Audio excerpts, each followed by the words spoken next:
जय श्री श्याम, जय श्री राधे राधे। आइए सुनते हैं कुछ। उसके पहले आप सभी को एक बार फिर नए साल की बहुत बहुत बधाई।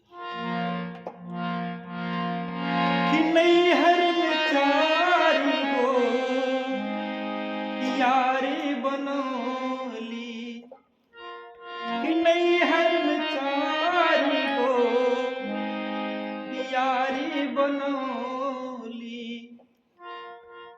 कि दिन रात उन्हीं से नैना लड़ौली। ओ दिन रात उन्हीं से नैना लड़ौली, कि उन्हें के बिठौली, कि उन्हें के सुतौली हमसे जरिया हो।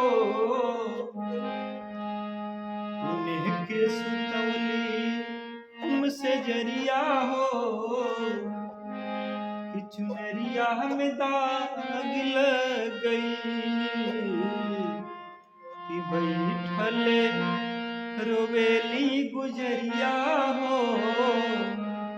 चुनरिया में दाग लग गई, कि कैसे जाई पिया के नगरिया हो, कि कैसे जाई पिया के नगरिया हो। कि चुनरिया में दाग लग गई, कि